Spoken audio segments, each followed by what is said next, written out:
Hello and welcome everyone. I'm Type V3, and as a new Kamen Rider is about to make its debut, let's take a look at the masked hero who's been protecting us for the past year. This is the S.H.Figuarts Kamen Rider Drive Type Speed. So buckle up, start your engines, and let's kick it into top gear.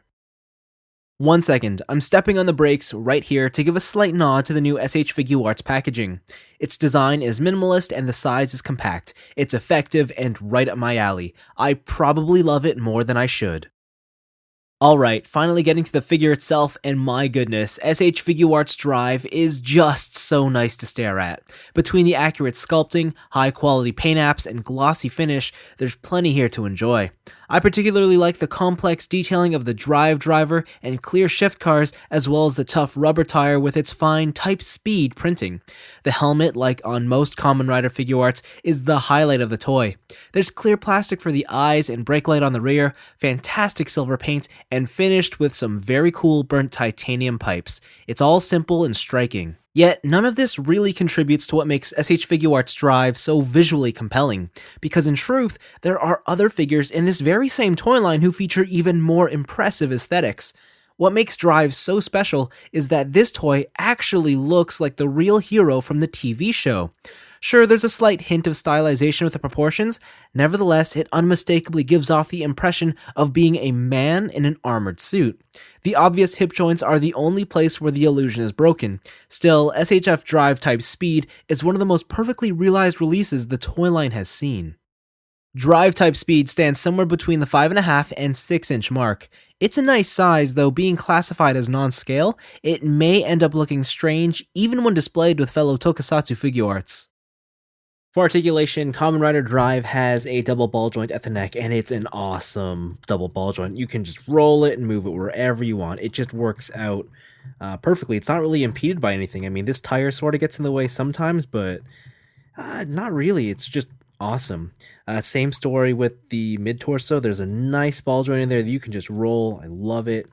The torso also has one. It's a bit weaker, though, because it is restricted by the huge belt, as well as this tire piece. It doesn't really collide with anything, but it can get pretty close.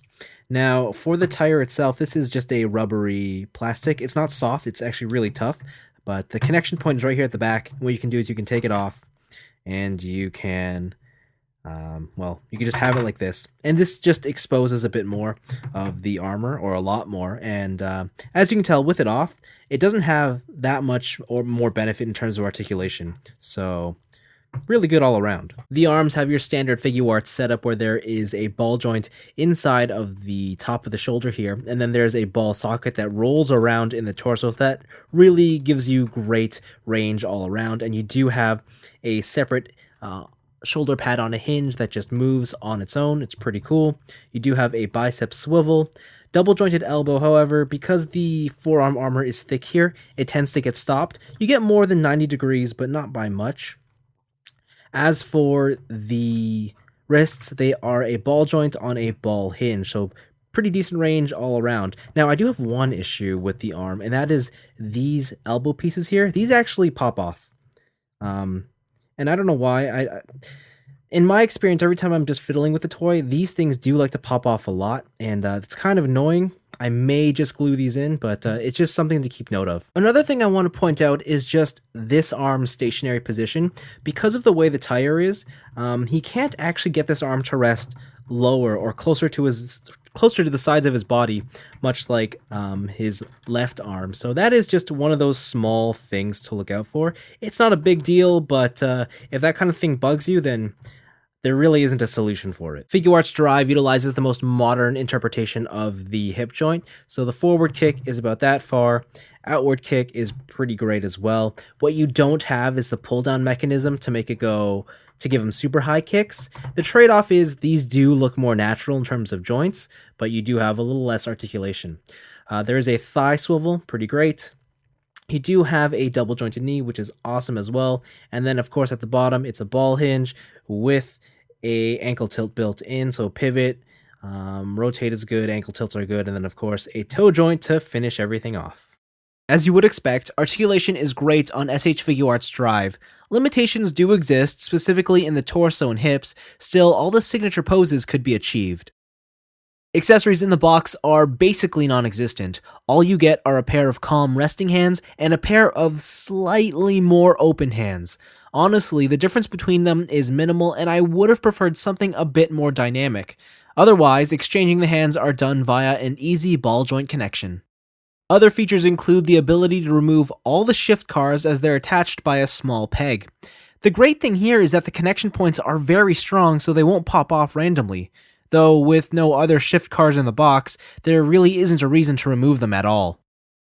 Additionally, all first-run copies of SHF Drive came packaged with the Kamen Rider Drive Volume 1 Max Flare and Effect Set. In here you'll find the Max Flare tire, activated shift car, flame effect parts, and a new screen for the Drive driver.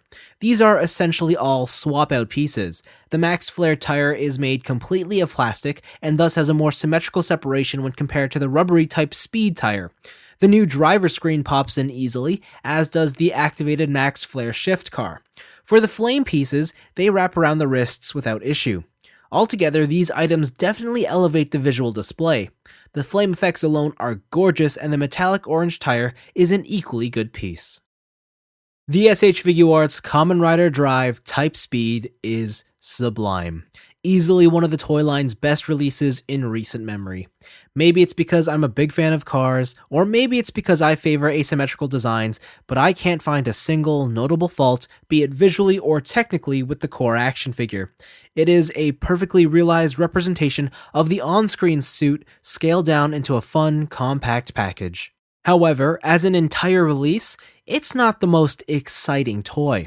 Only including hands in the box is somewhat shocking.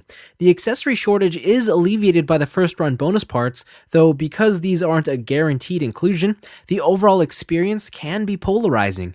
If anything, I'm most disappointed by the fact that this figure doesn't come with the door gun or the steering sword. Instead, Bandai has decided to employ clever business tactics by including those items with 2 other Drive releases. At the end of the day, it really comes down to what you're looking for in S.H.Figuarts Kamen Rider Drive Type Speed. As a robust toy experience, there may not be enough here to win you over. On the other hand, if you're after the Drive figure to represent the character on your shelf, then this release is perfect for you. But that's all for me. Thanks for watching, and for now, we'll keep driving down this road because soon enough, a chase will give way.